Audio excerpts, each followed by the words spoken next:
Olá! Hoje a gente mergulha na mente de Leonardo da Vinci. Vamos focar numa coisa que os textos sobre ele, como Leonardo da Vinci, Arte, Gênio e Engenharia, sempre destacam, né? Que seria essa mistura incrível de arte com engenharia com ciência. Tudo junto ali no Renascimento? Exato. A ideia é entender como ele fazia essas conexões, sabe? Entre áreas que parecem tão diferentes. E por que as ideias dele soavam, tipo, tão É futuristas. fascinante. E ele não nasceu pronto, né? Começou como aprendiz do Verrocchio, lá em Florença. Isso, com 14 anos. E ali já era um caldeirão, né? Pintura, escultura, mecânica, tudo meio misturado. Exatamente. A base já estava sendo formada ali. Ok, então vamos tentar entender melhor isso. Quando a gente fala em Leonardo, o que vem primeiro? Mona Lisa, talvez? A Última Ceia? Sim, são as obras mais famosas, claro. Mas aí a gente pega os cadernos dele e é outra história, né? Um universo paralelo quase. Cheio de engenharia, ciência. Completamente. E que talvez, na época, pouca gente realmente entendesse o alcance daquilo. Esses cadernos são, bom, são um tesouro mesmo. Não só pelos desenhos, mas pelo jeito de pensar que eles mostram. Sem dúvida, ali tem de tudo: anatomia, mecânica, estudos de água, de cidades. E o mais interessante é ver como uma coisa puxa a outra.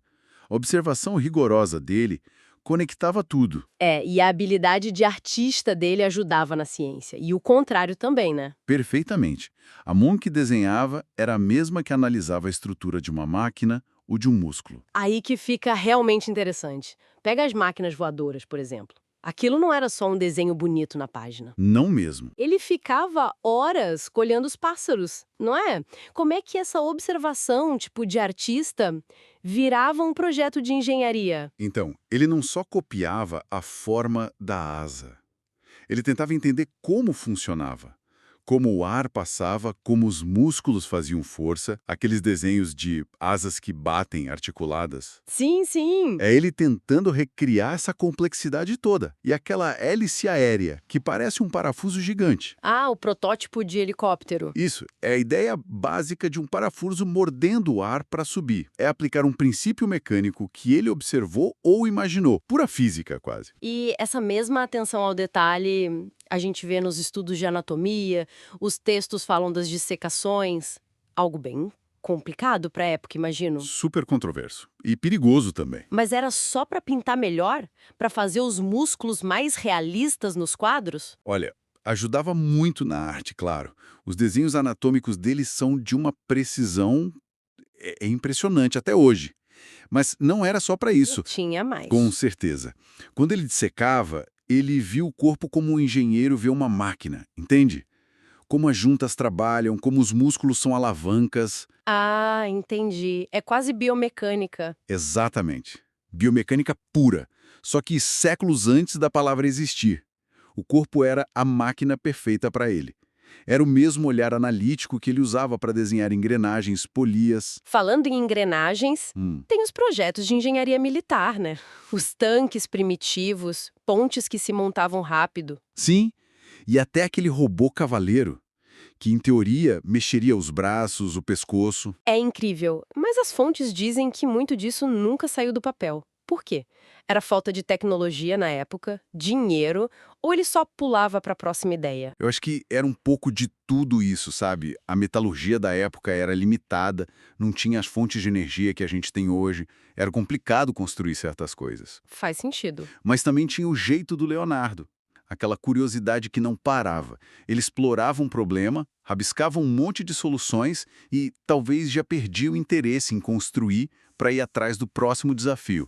O negócio para ele era entender o princípio por trás. Essa coisa de não ter fronteira entre as áreas é bem a definição do homem universal do Renascimento que a gente falou no início, né? Totalmente. Ele não devia nem pensar. Agora sou artista, agora sou engenheiro. Ele era um estudioso da natureza, em todas as formas dela. E parece que isso refletia um pouco na vida pessoal dele também, que era meio enigmática, vegetariano, super reservado. Pois é, não tem registro de casamento, de filhos, uma figura bem discreta nesse sentido. Viveu em Florença, Milão, Roma.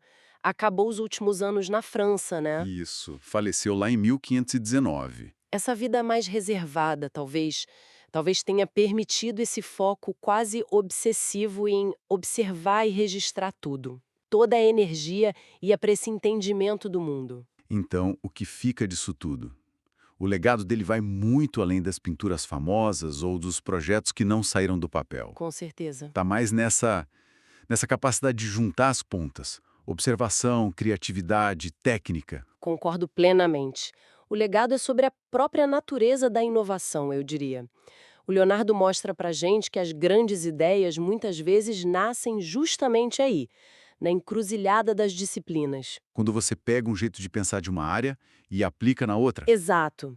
Ele é o símbolo máximo dessa busca sem fim por conhecimento e dessa sinergia entre a criatividade e a análise mais racional, mais pé no chão. Um homem para todos os tempos, não só para o tempo dele. Sem dúvida.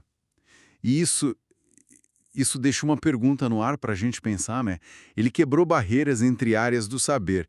Será que hoje a gente não está criando barreiras novas, artificiais? Interessante. Como assim? Na nossa educação, talvez.